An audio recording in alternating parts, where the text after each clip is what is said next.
everybody. Welcome to the Good Share Podcast with Ryan and Ice. I'm Ryan. And I'm Ice. Hey, buddy. So you're just telling me, like, all the snow you were getting down there. Yeah, man. It's I went out and shoveled this morning, and it's probably, I have probably 5 or 6 inches with like a nice, probably like an inch of ice underneath all that, which for Tennessee, that's like a lot. And I just looked out the back of my house like 2 minutes ago, and it's snowing hard again. So fun times. I'm over it. Yeah, and they canceled school yesterday for today and the next day. And the next day, like no school. They haven't had school this entire week. Oh my gosh.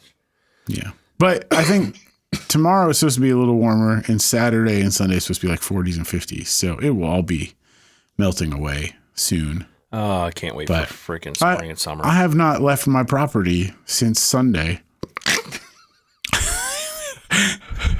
Like, I will say this, though. I haven't been able to work out or anything other than, like, I've lifted some weights in my garage, my little garage gym set up the last couple of days. Well, not today, but the other couple of days. But I did get out and shovel this morning, which I don't like the act of doing that, but it was nice to have some physical activity outside. Yeah.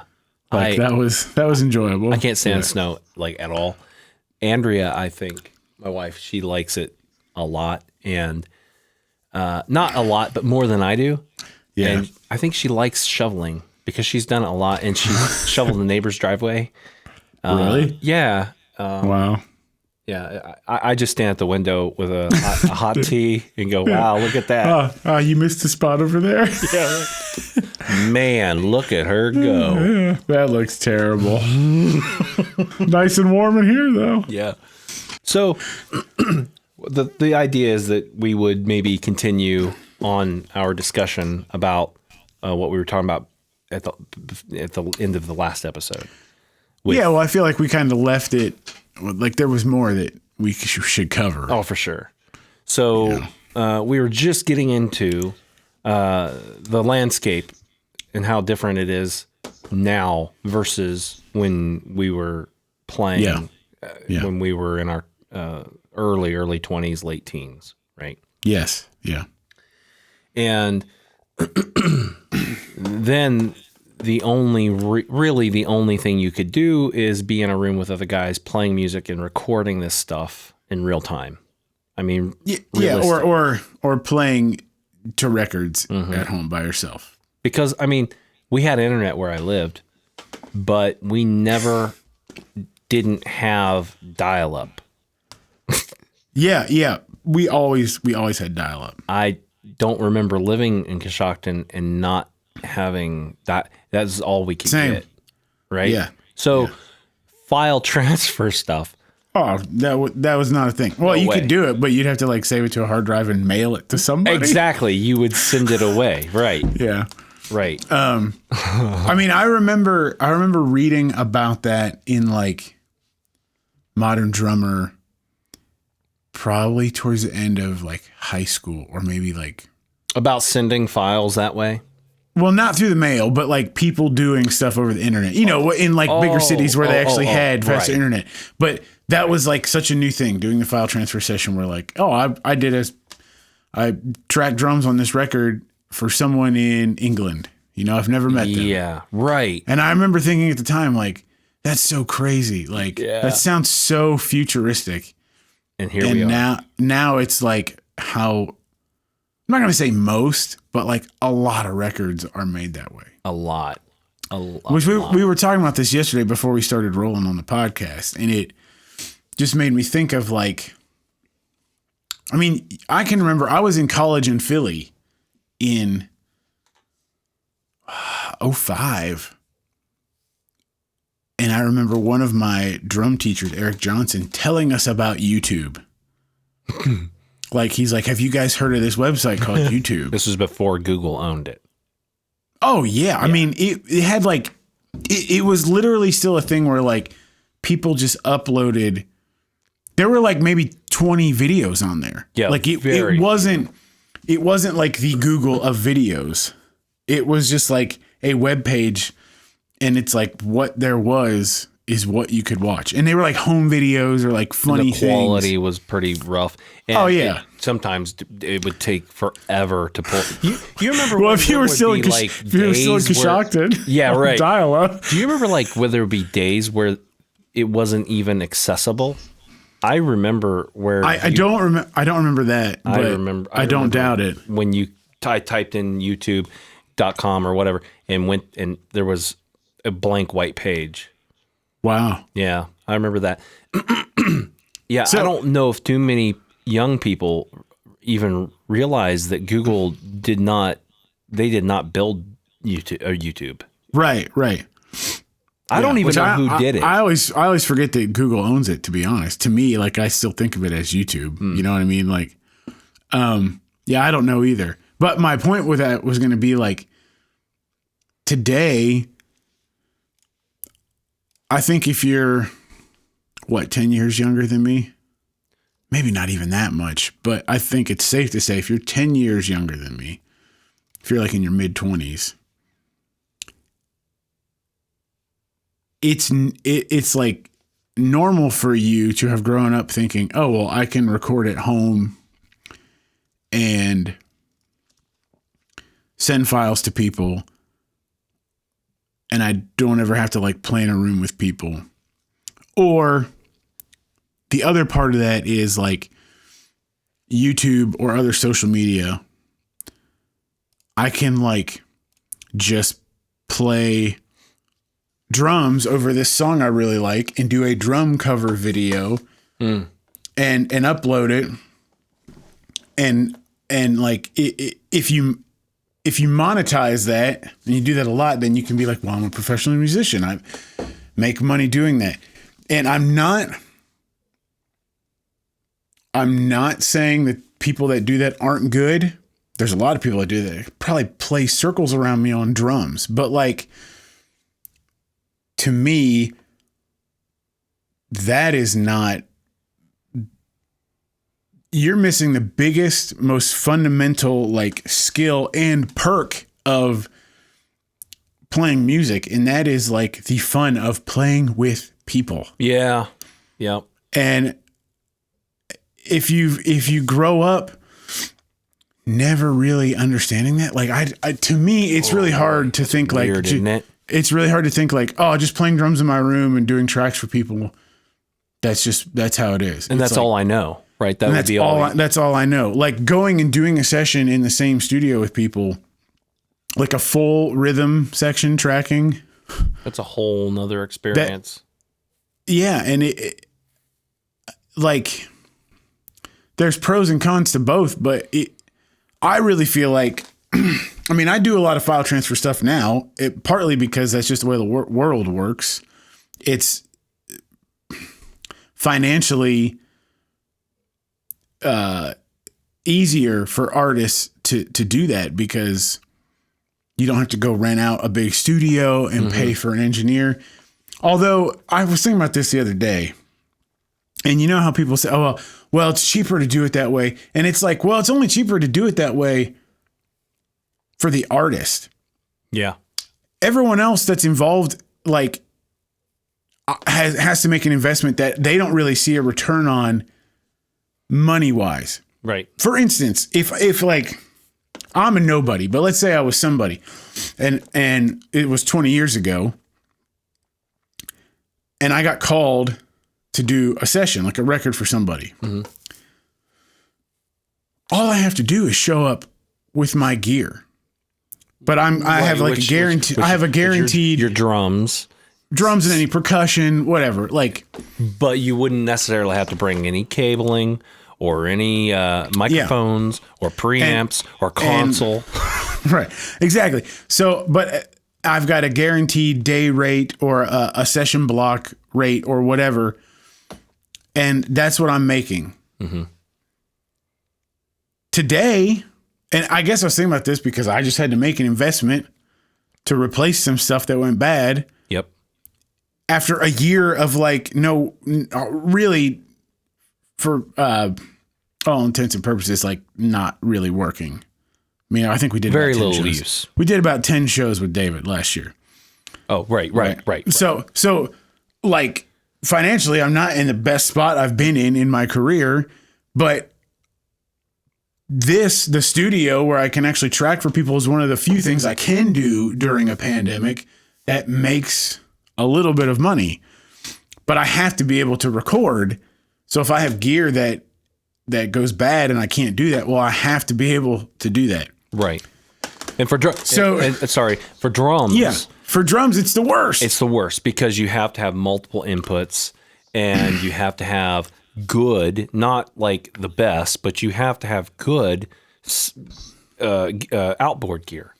Like it's just part of it. It's not like you're a guitar player where you can have one really super nice preamp, and one input, and you're done. Yeah. Or like a keyboard player who doesn't need any preamps, like if they're just playing, you know. So I say all that to say, I'm not trying to sound like an old curmudgeon, but if you really think about it, like, yeah, the label, if there is one involved, or the artist, whoever is paying, they're saving money, but I'm actually making less as a session player than I would have even 10 years ago, probably, but then I would have being called into a studio and getting a session rate for a 3-hour block or a day rate or however I set it up. Now I'm making like $100 a track or 50 or 75, whatever I negotiate with the person. But that really $100 a track, I can like, that covers me playing. Yeah. But I've invested, thousands and thousands of dollars into having a studio in my computer so I can do that for you. I mean, the two hardware pieces that you needed, you've got like almost $3,000 wrapped up in just two things. And we're not even talking about your several $1,000s worth of drums. I've got, 5 drum kits in here, microphones, cabling, mic stands, like things that you think, they're whatever. Well, like a good mic stand is expensive. Oh yeah. A good quality studio mic stand, because it can be anywhere from $100 for a decent straight stand up to, I think the one I saw from Triad was right around and they're like $3,000. They're like ridiculous. But like the extremes of that. So I guess my point is the only people it's really helping are the artists. Yeah. And like if they're on a label, I don't care what anybody says, a label still makes money and they can pay more than what they want to pay to get music recorded. But we live in an age where like, and I'm not going to get on a box about streaming. That's a whole nother podcast. And I have Apple Music out of necessity, because when I would learn songs for someone on Broadway, if there's songs on that list that I don't know, you can get access to them rapidly. I can create a playlist and I can listen to them. But most of the time, there's songs that I don't want to own. I'm not going to go out and I'm sorry. I'm not going to go out and buy an FGL record. I'm not even going to pay $2 to download their single on my phone. Like, I'm just not. It's not music that I want to invest in. Right. But I can justify $10 a month or whatever it is in streaming, so I can at least have access to it so I can learn the song. Yeah. Right. But we live in an age where society in general looks at music as like something not worth investing in.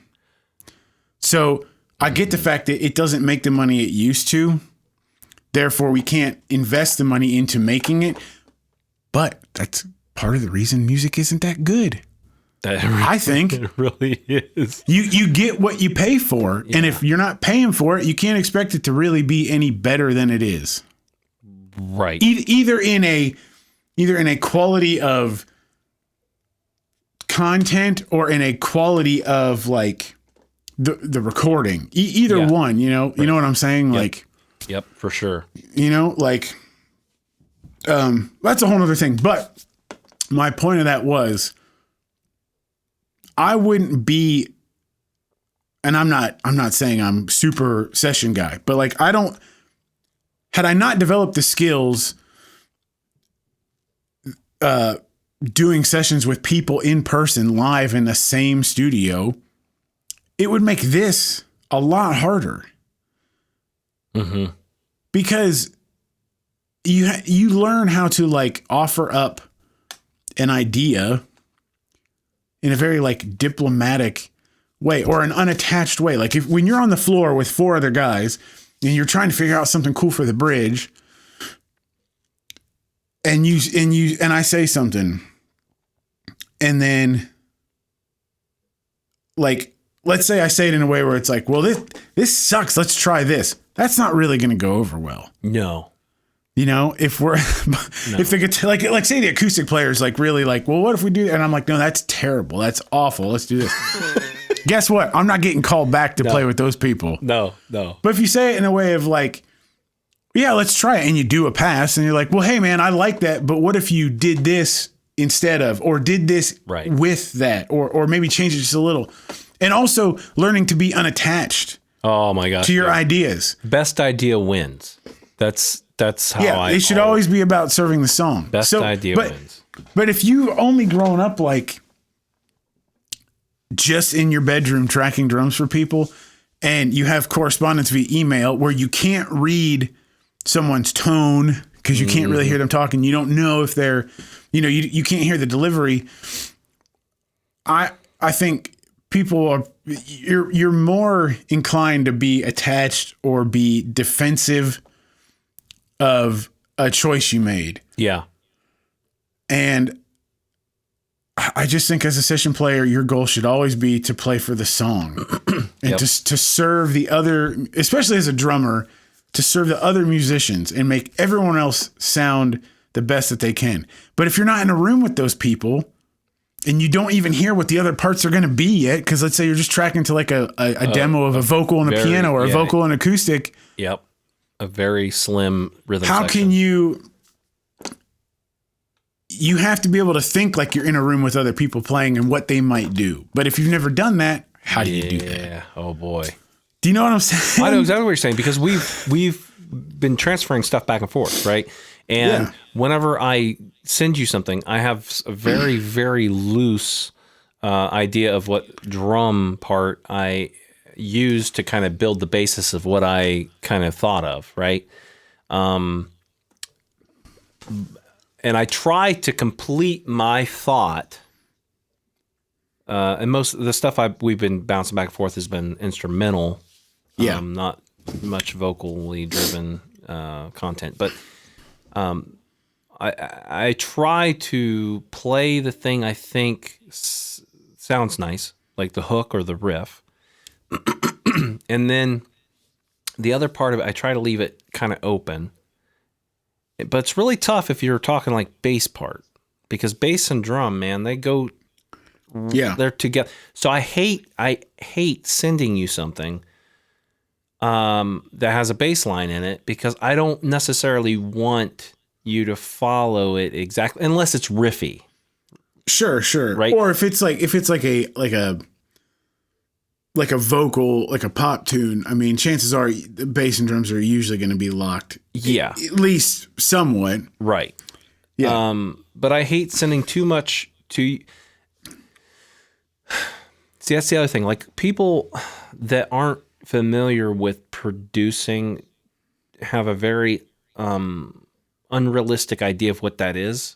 Like, like some people that say, I think I make a great producer, usually aren't going to be good producers, because they believe that the way you produce is you tell everyone what to do. And producing is actually the exact opposite of that. It's letting everyone know the big picture.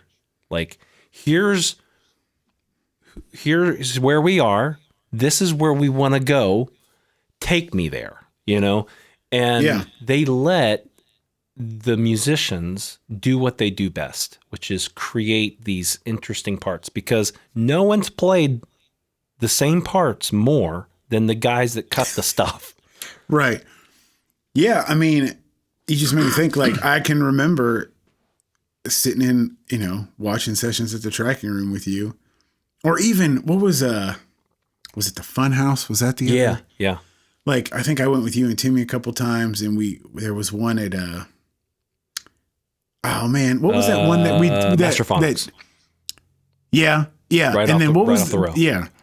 Yeah. And then what was the one that when I visited before I moved here and I came down with Timmy, we were in the B room. I can't think of the studio.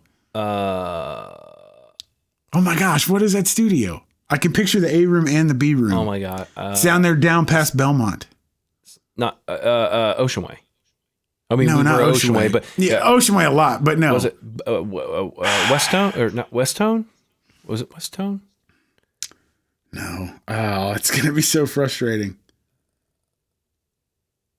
You know what I'm talking about? Brent Mason played guitar. Sound Emporium. Sound Emporium, thank you. Oh the B room. gosh, But I forgot. anyway, sidetracked. Yeah.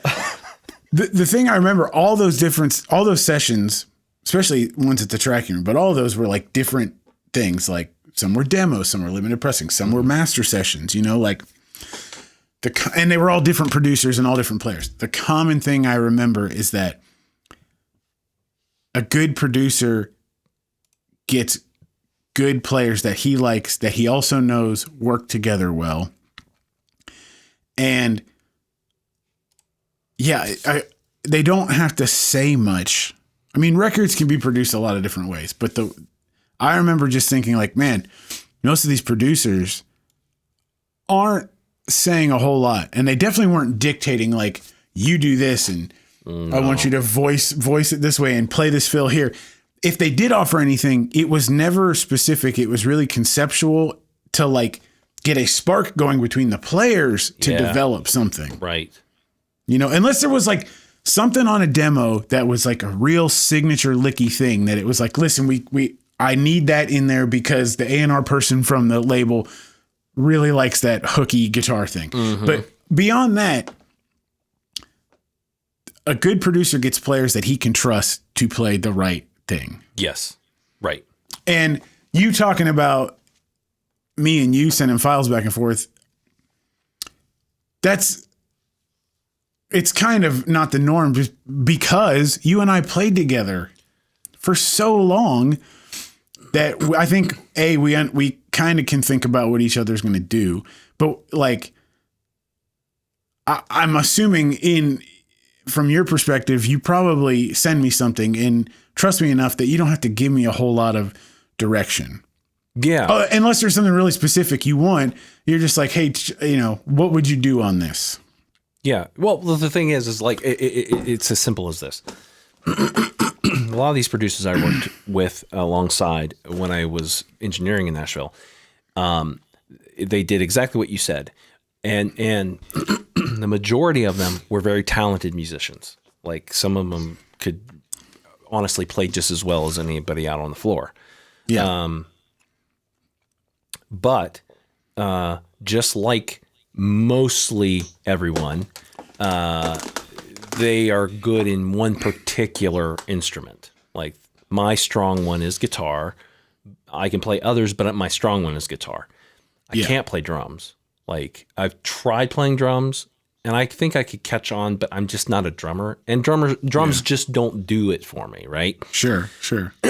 So knowing that, it would be silly of me to try to write your part.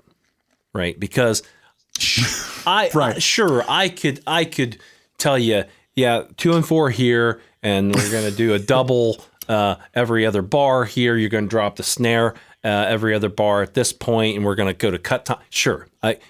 But when it comes down to, if there's a riff, if there's a part in the song where it's changing sections, I honestly am not going to be able to make a good decision of what the fill should sound like or play like, because I'm not skilled in that. And if I tried to write it in a MIDI format, it's going to come out like a guitar player writing a fill. Yeah. That's just what's going to happen. So the tossing back and forth of the songs, right? That's a whole nother thing about what this does, right? So if you want something that's being collaborative, it's a collaborative part, right? Yeah. Not just a phone in, I need a drum part on this song. there's more back and forth happening, because from my end, what I have to do is I have to be careful and very methodical as far as like a bass part, because I don't want to influence you to a point where it locks you into something where you may have a better idea, right? Because the drums have a certain pocket and feel a certain way. So what I do is I lay down my riffy guitar stuff that I know this is going to stay. This is not going to go either way. This will stick. And then when there's these sections where there's 16 bars of whatever that are going by, I do a very basic bass guitar pass. Then I send that to you, right? You send me back your drum thing. Then I lay bass again. Right. It's a whole nother process of me recutting over top. Yeah. That is another, that's another cost. Right. Is because you have to get an initial concept, send it, you send it back, I hear what you do, and then it influences my decision. Right.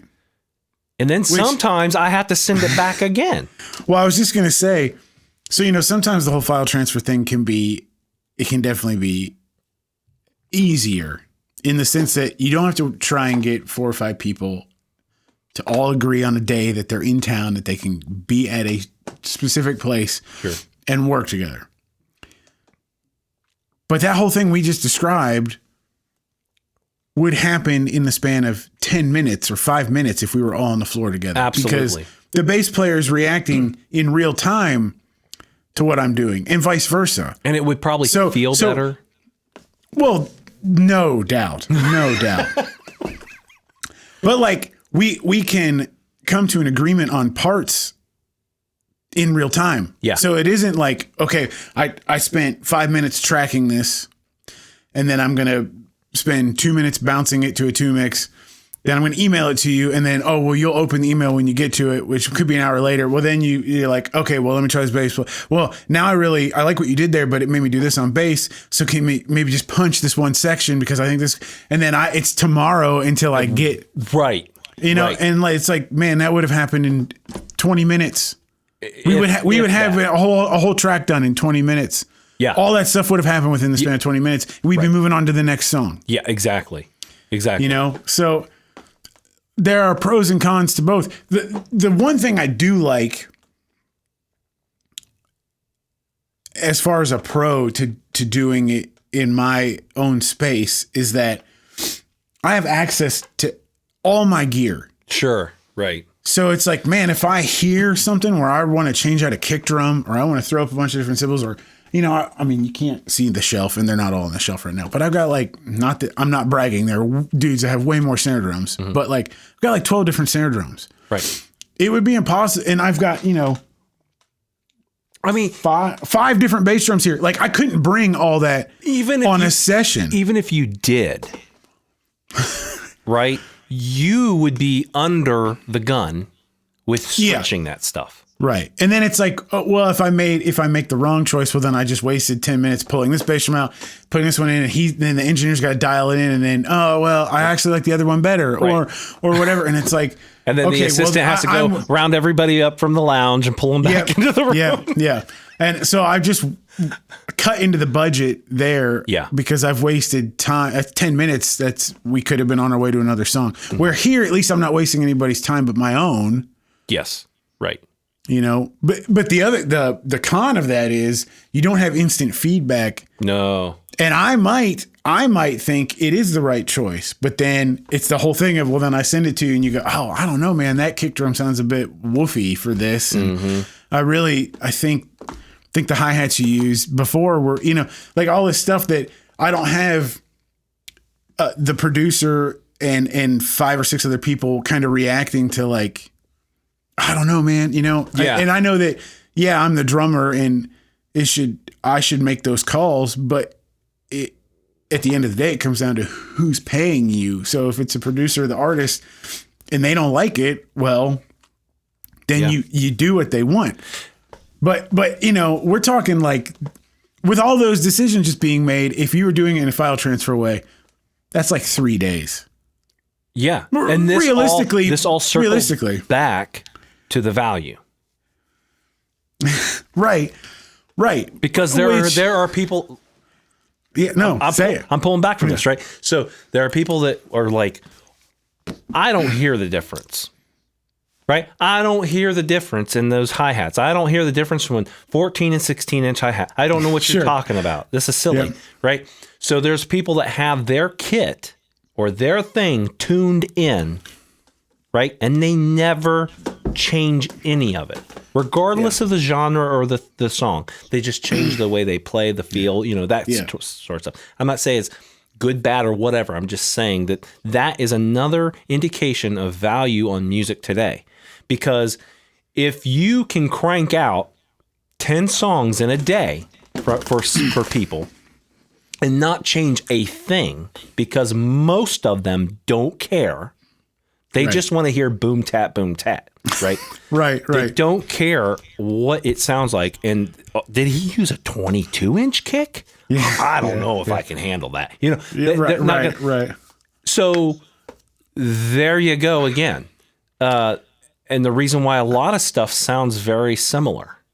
Well, yeah, and you know what? The other side of that is, and I even remember thinking this when I moved here, but when you first get here, you're so like kind of enchanted and really like enthralled with like how everything works, and it's just like, oh, this is how it works, and I want to be a part of that machine, right? But I know I've mentioned his name several times, but Shannon Forrest is like a big. I always seem to like key in on things he says, and I realize like, oh, that's like how I'm feeling. But then I feel more justified because it's like someone who's worked in the town for 30 years and has had the hits and the calls that this dude's had. Like he feels the way I feel. But sometimes I feel like, well, maybe I'm not allowed to feel that way because I haven't had the success that he's had. So what do I know? Do you know what I mean? Yep. But I remember thinking like, sometimes it just seemed like guys were trying to like a 3-hour session block, like sessions working 3 hours. So you like 10 to 1 and then like a 2 to 5 and then a 6 to 9 or whatever. Mm-hmm. And it would just seem like, okay, well, we've got 3 hours.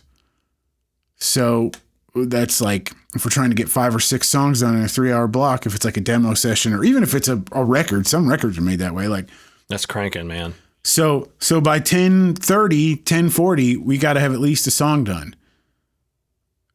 It just seemed like guys, everyone were so concerned with like the hands on the clock. Yep. Instead of really listening to like, well, do you have a product that actually sounds good? Mm-hmm. And Shannon talked about this. He said like even early on in his career, he would be like, this can't be how the records that I grew up loving were made. Like, like you have a song when you have a song. Yeah. Not like, well, it's almost time to go to lunch, so I guess we got this one in the bag. It's like, well, right.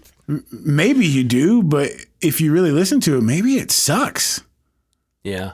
But like, well, I got to go get that salad, so we'll come back and we'll get on the next song. I don't know, like it's tough. It can be tough to accept or realize that like the business side of music really dictates music. Mm-hmm. Yeah. A lot more than you think growing up. And especially, I know I've said this before too, but like I didn't grow up listening to country. Right. And so like a lot of the rock bands, like I think the LA thing was different, especially if you were a band, because if you were a band that had success, you had a label, or if you had success and you were several records in, well, then you had the money yourself, but you could just go rent out a studio for a month. And maybe you did pre-production, everything there. And there wasn't a time limit because you're not session players trying to crank out something. Like you're a band. So your ultimate goal is to make the best record you can make. And I think there should be some kind of meet in the middle of that attitude of like, yes, we should do this in a timely fashion because there's a lot of money involved. Especially if you're not like that type of thing. Like when someone hires me, it's not my money on the line. Right. So I should respect that. Yes, we are trying to get this done because studio time is expensive, and paying for an engineer and a assistant engineer and all that, like all that stuff costs money. I get it. Mm-hmm. But I do wish sometimes that, and it stems from everybody. It can be the attitude of the producer and the artist and the record label. Like, I do wish more sometimes that people valued what they were creating as much as they valued the time in which it took to create. Yeah. Do you know what I mean? Right. I even feel that way with like guys on Broadway. Like, there are some players that are good players, but they're so caught up in like just being part of the machine that keeps perpetuating the same stuff over and over, instead of really looking at like, but is there value in that? Like, sure, you're like working a lot down here and you can play all these different songs, but like, really, who cares? Because the songs aren't that good. Mm-hmm. You know what I'm saying? Like, yeah.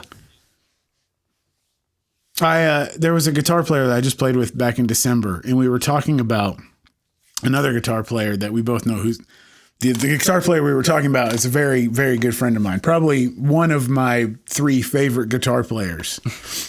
And who usually does that gig. And this guitar player was subbing. But he was like, yeah, I just wish, like he could be such a monster in this town if he really just cared more about, if he took some more time to like really put himself out there and like, he was basically saying like, become more a part of the scene. Mm-hmm. But if you know this guy that we're talking about, which I know that you do, you can probably guess what I'm talking about, but like, yeah, that's never been a thing he cares about. Like, he does those gigs and he's really great at them, but like, he cares more about developing a voice on the instrument. Mm. And I mean, we're in a band together, and I think that band, we don't Spiderwolf, if anyone cares, like it's not a thing that we devote a lot of time to, but when we do devote time to it, like we care about it. Right. And we've never done a session ever where it's like, oh, TJ brings in these 3 song ideas.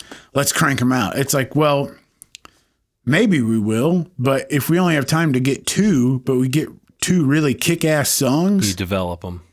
That's way more important. Yeah. I don't ever want a band I'm in to sound like session guys. Do you know what I mean? Like, I don't ever want to sound like, oh, yeah, that's clearly his second take, and after that he stopped caring. It's like, maybe it's my 50th take, but I'm still not getting what I want. Right. No, I gotcha. So it was an interesting comment, and it kind of told me a lot about that guitar player and like what he valued. And I'm not saying it's right or wrong, but it's just like, I don't know if I totally align with that thought process anymore of like just being the guy that everybody calls and is working all the time. And it's like, yeah, but a lot of those guys that work all the time, they're not like my favorite players.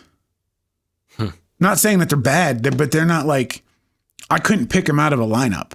Like the players I like playing with are probably not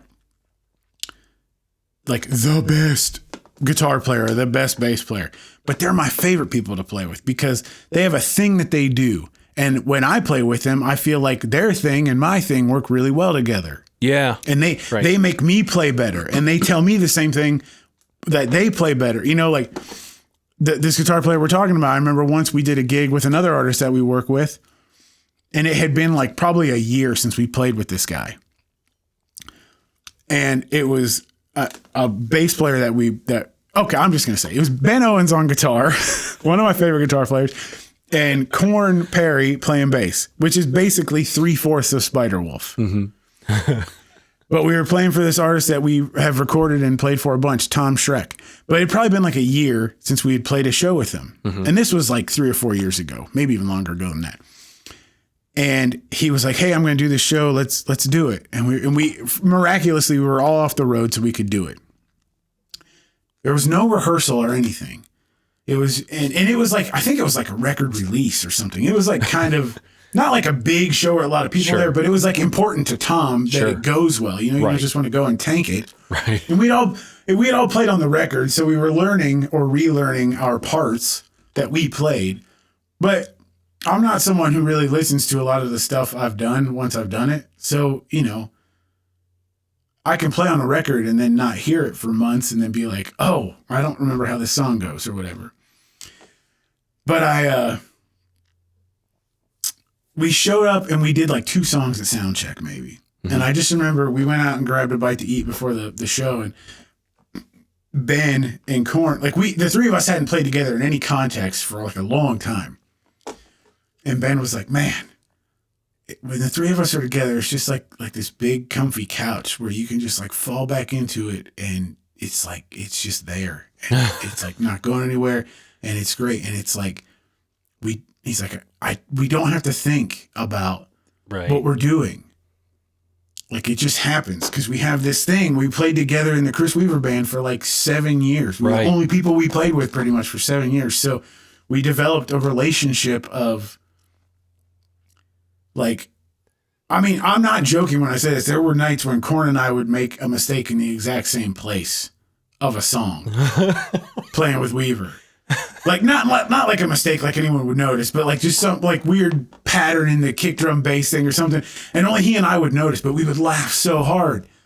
Because it's so like funny, man. You can't really get much tighter than that if you're making mistakes together. Like, yeah, because like I know what you're talking about. It's something as simple as from my perspective anyway, would be you hear just the ever so it's what do they call it in movies foreshadowing. Yes, yeah. There's a foreshadowing with that stuff. Yeah, like for me, it's Ringer and Ramiro. Yeah, right. Those 2 guys. How long did you guys play together with Higby? We played not only. I mean, we played. I mean, I know you played more, but like I'm just using. That's the thing. We played a short. We played in Nashville together quite a bit. Yeah. But this last run that we did with Chris Higby, we played together for I think 2, maybe 3 years together. Yeah. But it was a lot of shows, and a lot of these shows are 3-hour shows, and it was we were exposed to each other a lot. But the foreshadowing, right? So I know exactly what you're talking about. Like you can anticipate what is about to happen because there would be times where I'd hear Tim Ringer, like it would be like a millisecond on his hat. Yeah. In one way or the other. And I knew where his foot was going to fall. Right. On the next beat. And Ramiro, if he played just one beat, one direction or the other, I knew that he was about to do a like a swing feeling of a fill on a straight 4 on the floor groove, or vice versa. Right. But it's those little tiny things. And what's funny is when you start getting that like developed or attached to playing together like that in real time. Sorry, my leg just cramped up all the time. Golly. Is when you start playing together a lot like that in that capacity, you wind up listening to one another more than you think. Yeah. Because you develop, muscle memory, neurons start firing, and you're used to hearing them play a certain way. So as soon as they don't, you cause a domino effect Yeah. of whoops-a-daisies, you know? Yeah. Because it's like, oh, that was unanticipated or whatever. Right. And see, like, I can just tell the way we're talking about this, like, that's the fun of playing music. It's like, it's very rare that I think back to a gig and I think of like something cool that I played. It's the things I think back to are like the interactions I had on stage. Like that's what makes a good show. For instance, I'm going to do two stories, but this just made me think of that.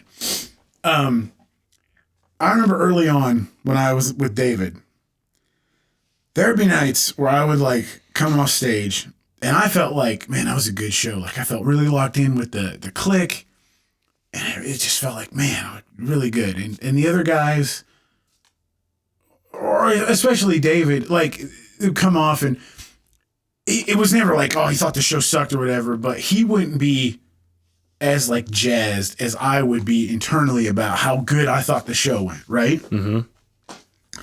But then there would be nights where I felt like, oh, I was a little loose.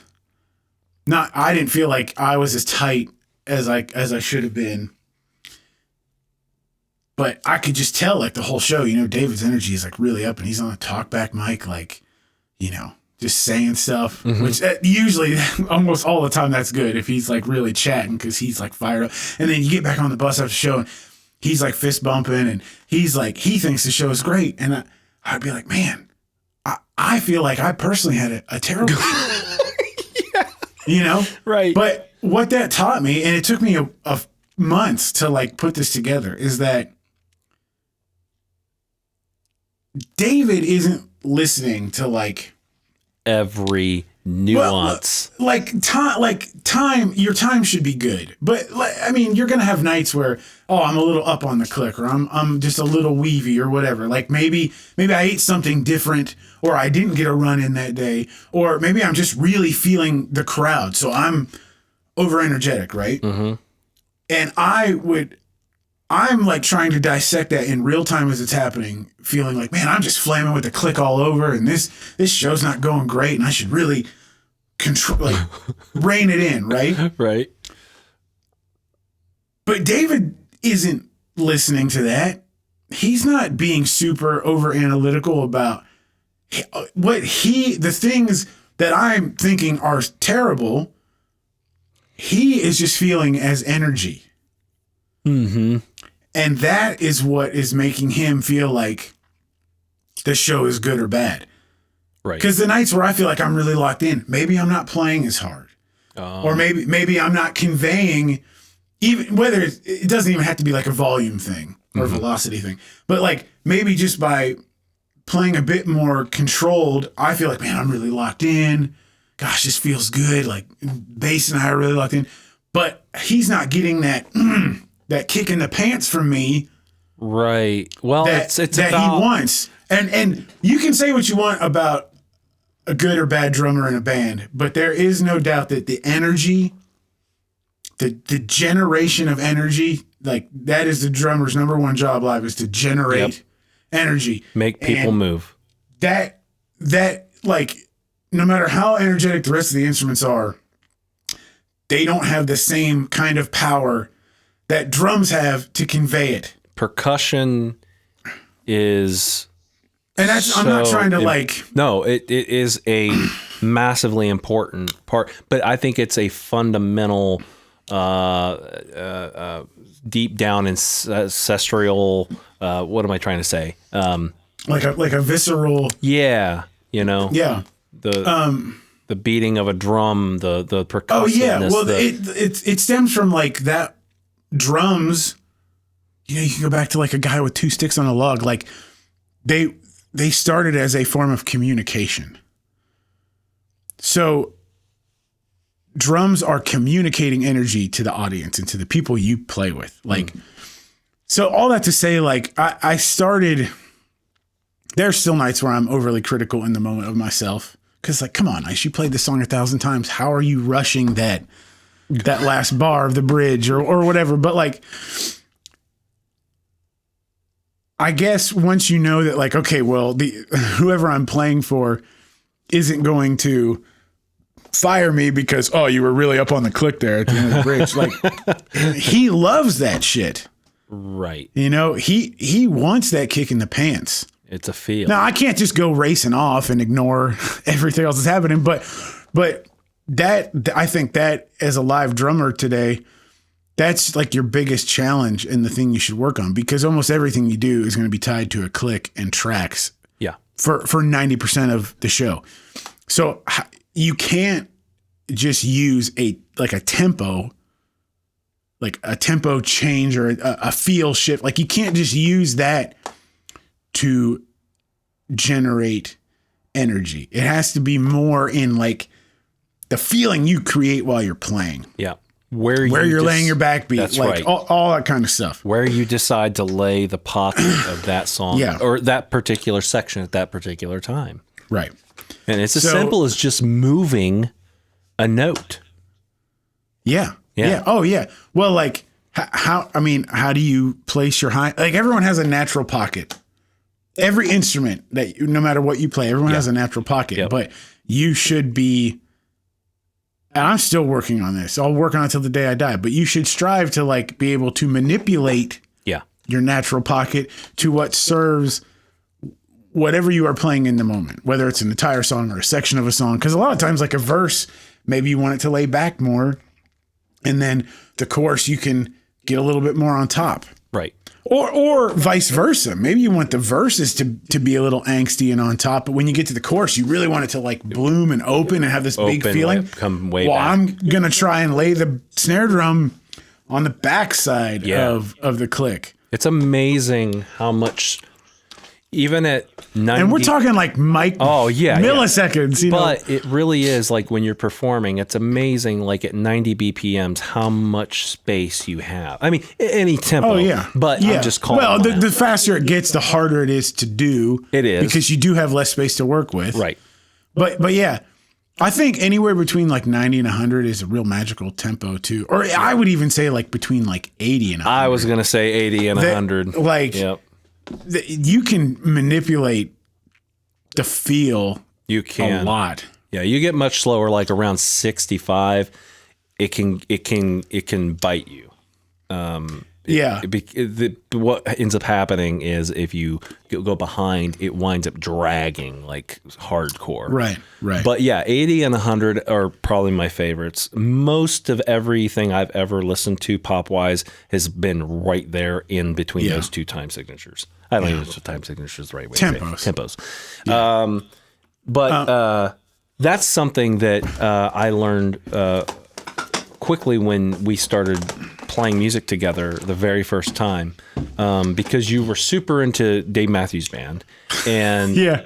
Oh gosh. Yeah. Well, who wasn't back then? I didn't pay much attention. I mean, I listened to it and I appreciated it, but it wasn't something that was earning me money on the weekend. So it was not something I devoted a bunch of time to. Plus it was complicated. You know, it sounded complicated, especially from somebody that just plays straight 4x4 country music, you know? Yeah. And but when you came in and you started playing a lot of this stuff, it made me like, when I took lessons, people think a lot of folks that know that I take lessons think that I took lessons to learn how to play guitar.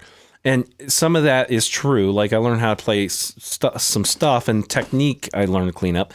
But the majority of my lessons was around music theory and understanding how notes and chords and all this stuff work together and how they're related. And that's something I keep pushing myself further and further every time I get involved to understand the relative pitch or the relationship between a chord and the next one, right? Right. It just makes you a more well-rounded player. Yeah, for sure. So the one thing I didn't get involved in much was time, right? So time was just not something I thought about a whole lot. Now, when you came in and started playing some of these wacky beats, these wacky, fresh, hip beats that you were playing, you were laying I'm sure they were fresh and hip. I remember you were playing something and I wound up playing, and you were like, hey, drop that note and play it And I'm like, so I play it slow, and I'm like this, and he's like, you're like, yeah, that, but drop the last note. And I'm like, okay. So I play it again, and you're like, no.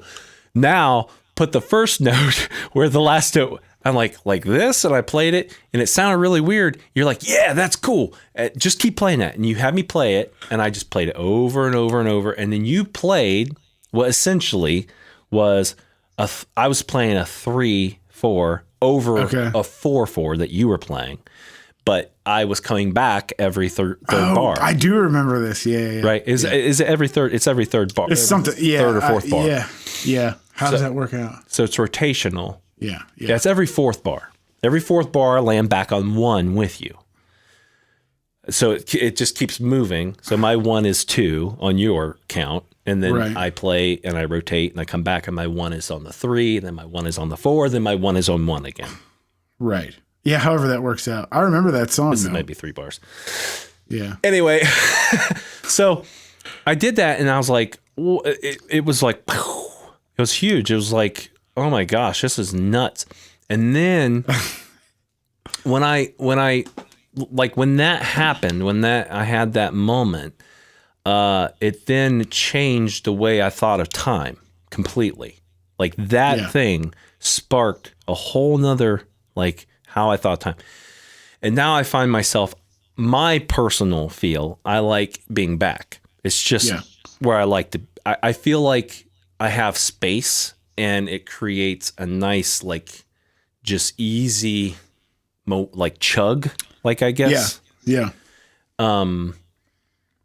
But particular types of music have different feels. Like R&B is going to be more back, and then you're going to have bluegrass, which is going to be straight on top. I mean, or like punk or ska or something. That's like it's push. It's just constantly behind you, pushing you through the song, forcing you. Like we got to get to the end.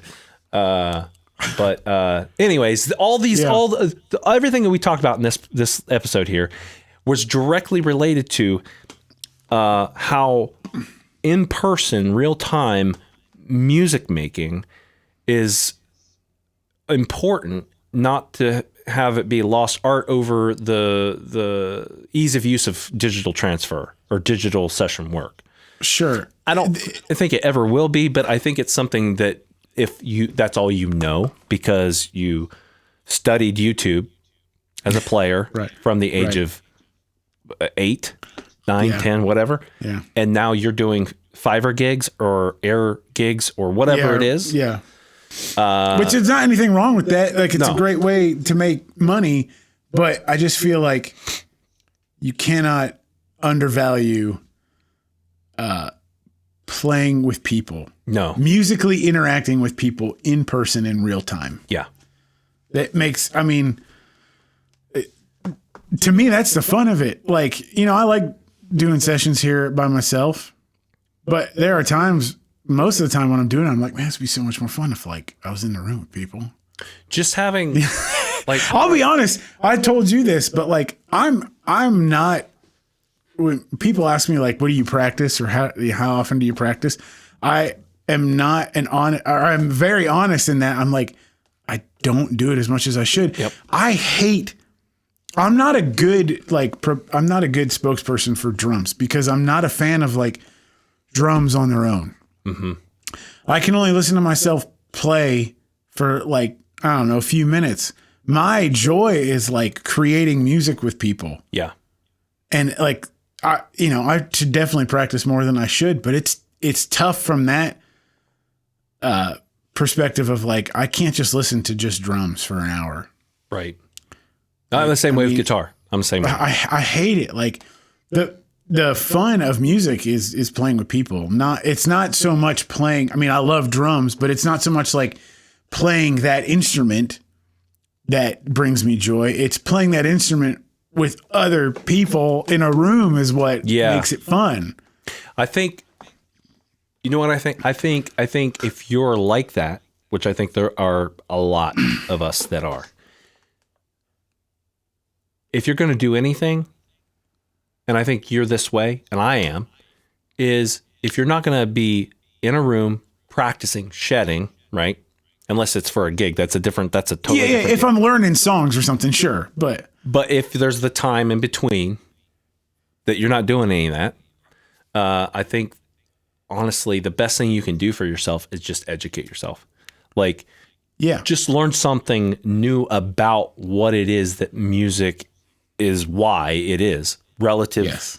chords, relative parts to one another, why these orchestral pieces work, and understanding this stuff, and then taking that knowledge Yep. back Yep. to the people that you play music with. yeah. I mean, it'll just enhance that experience. Yeah, it'll make you a better player. Yeah.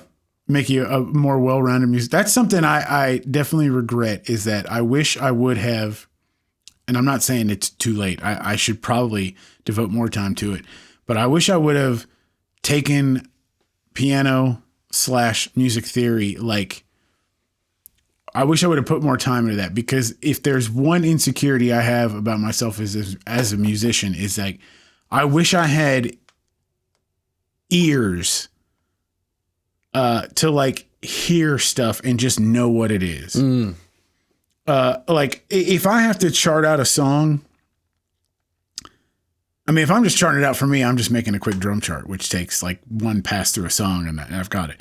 But if I have to like chart out a song for a session for other players to read, I'm going to do like a number chart or whatever. Like, I can't just sit down and listen to the song and chart it out. I have to be near a piano or a keyboard of some sort, because I have to be able to find, okay, what key are we in? Establish the root. And I have to be able to do that. Like, I'm probably better at it now than I think I am, but I still know that I freaking suck at it. And it's like the one thing that I should spend more time developing. I will say this, but for a drummer, you're exceptionally good at it. Like, just Well, thanks. I don't. I feel like I'm just terrible saying. at it, but like to just know, like, oh well, this song's in this key, and the intro chord progression goes like this, and then the verse changes or this, and like, you know, somebody like you or Ben or whoever, or like Reed, they just go, oh yeah, it's like it's this, and they have the whole song in like one pass, and they can play it, and it's like. I mean, I can do that on my instrument, but I would love to be able to do that.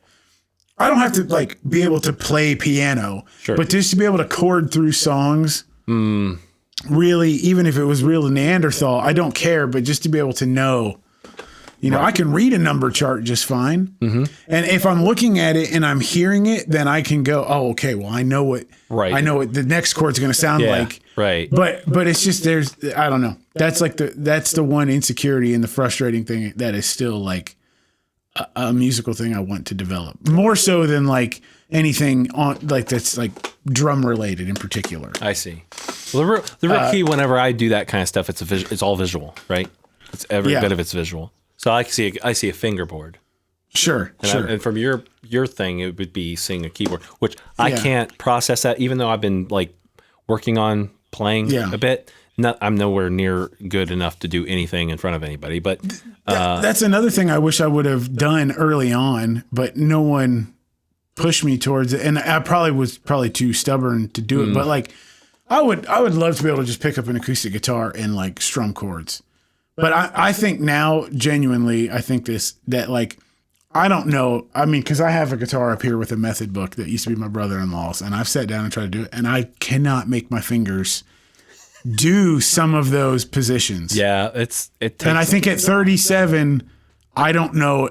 Like, they've been wrapped around a drumstick so long, I don't know it. Like, if I can do it. Right. You know, and then even when I have them all fretted the way they should be, I go to strum and it's like poink, because, you know, I've got sausage fingers that are like muting a string that should be open. And it's just, but I do wish that was something I learned to do. Because I think learning guitar and or piano will develop a whole other musical part of you if it's not the instrument you play, especially if you're a drummer, like I said before. But then I think that also would have developed more confidence in my voice as far as like singing. I don't ever aspire to be like a singer, but even to like voice, if I hear something in my head and I want to sing something like, oh, what if you tried this on guitar as the hook or whatever? Right. There are a lot of times where I just swallow what I'm thinking because the thought of vocalizing it can still be terrifying. Sure. I'm better at it. And if I'm around the right people, I feel comfortable doing it because they know that I can't sing. But if I was like on a session with a bunch of people I didn't know or playing a gig and someone was like, hey, how's that lead in? And you're like, I know exactly how that goes. I know, I can hear it, but I'm not going to sing it to you because you're going to be like, what is up with this dude? This guy just growled at me some notes. Yeah, exactly. That's how it sounds in my head. I feel like, Sweetums from the Muppets, the big tall guy. Yeah. Yeah. That's how I feel like my singing voice is. Hey guys, wait up, guys. Like, hold on, guys. Yeah. But there was one other thing I wanted to say. Yeah. When you were talking about muscle memory, you made me think of a story. And this is back when I was playing with Weaver. Man, I don't even remember what year it would have been. But it was in the summertime. It was July 4th. And we were playing at the Stage on Broadway. And we probably been doing that gig. We played there every Sunday and Tuesday for like 5 years. So we were definitely 3 or 4 years into that grind. And as I was driving down to that gig, I just remember feeling like this sickness come over me. Maybe it was before I left the house, but it was definitely not early enough that I could have called and been like, dude, there's no way I can do this gig. Like, you're going to get a sub. And I mean, like, sick, not like throwing up or anything, but just all of a sudden just feeling so exhausted, like no energy. And you talked about muscle memory. And I remember playing that entire 3.5 hours from, we usually started right at like 11 and we went till about 2:20. I didn't open my eyes one time. No way. And I'm not joking. I mean, like I got up there, I got all my stuff set up, we sound checked, and that gig was a lot of, he just called audibles all night, like right. And so I didn't look at Korn, I didn't look at anybody on stage. I would hear him say what song was next, but I literally played the entire gig with my head down and my eyes closed, and I was using the least amount of energy possible. It was like just to get through it. Gosh.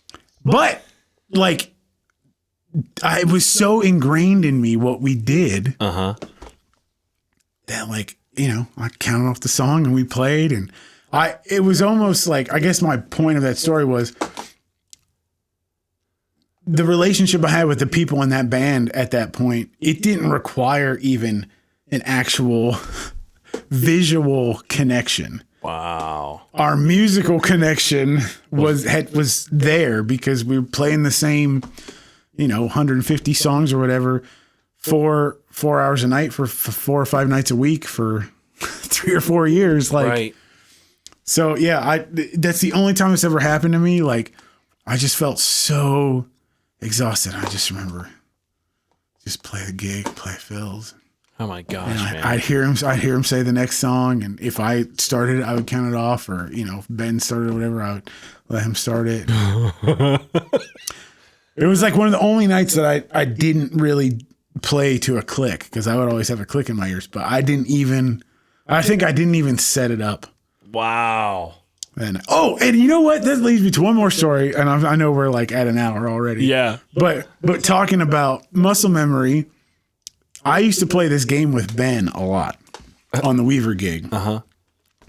Because I would be on a click, but no one else in the band was, because it was very rare that everyone on that band or in that band was on ears. It was usually just me and Weaver, but the click would just go to me. I would mix it in myself, right? But like songs that Ben would start, like Fishing in the Dark or like Pink Houses or any of those songs where it's just like a guitar intro for like, the intro and the first verse and the band doesn't come into the chorus or whatever. Right. There would be nights where he would start and then I would start the click on the downbeat. And I wouldn't give him the tempo. And I would just see how long he could go. In time. Dude, in time. And by the end of our tenure in that band, we had played those songs so much that like his strumming for those songs, the tempos were ingrained in him. Oh my Like gosh. I can remember, Pink Houses goes a long time before the band comes in. The Mellencamp song. Yep. Or what's another one? Like Summer of '69. Yep. Okay. Yep. Like songs like that. I can remember he would start and then I would start to click on the downbeat. And I would not ever touch the hi-hat to give him tempo, like the kind of quarter notes. And we would just come in and I would be astonished that if it wavered, it was a little bit, but it was never like he got off. Wow. It might weave for a couple beats, but it would get back on. Wow. So like, That's incredible. and that was never my intention. That was like a happy byproduct of like the band just got tighter because I was on a click. Wow. And so, for years I'd count it off so a lot of time he would start it and then I would do it on the next bar and then give him hi-hat real subtly. But yeah, towards the end, there would be nights where I would just play that game to see how many songs or how long he could go on a song before I had to give him hi-hat. And there were definitely nights where I never had to give him hi-hat once. That's crazy. That Yeah. is so cool. It blew my mind because I don't think I could do that. Like if someone said, hey, play the song and I played the beat. I mean, maybe I could, I don't know, but I don't know if I could play a beat for like 24 bars or whatever, Right. with someone else having the click going and me being on it the whole time. Like for certain, it would waver at some point. So it would always blow my mind. Amazing. Yeah. So Oh my anyway, gosh. I had a couple of those instances happen with the Higbee band. Yeah. It was pretty cool. It's pretty wild when it happens. Like when it happens the first time, it's like you really can't believe it. And with us, it was quite amazing. The click track, for whatever reason, just stopped, and everything was syncopated. So we had our whole light show attached to this, right? And there was also backing tracks involved. right. Nothing percussive on this particular song. And we just kept chugging along, and Ringer was back there fiddling with the iPad, trying to figure out like if there's a way to unmute it or whatever happened. Yeah. And it was like through the verse, we got back to the chorus, and I got over to the computer and got it turned back on. And I'll be darned if we weren't like pretty much on top of it. I mean, that's what happens when you play with the people all the time and you do something like, even if you're not trying to make that happen, you do it long enough, it happens. Yeah. Yeah. So, Yeah. but I think all this can be related back to the fact of like Yes. the experience is playing with people. Playing with people versus the digital world that we live in now, Yeah. which not saying any negative or positive about. It's just, the difference and how important it is to have, I think, both and have a good balance of both.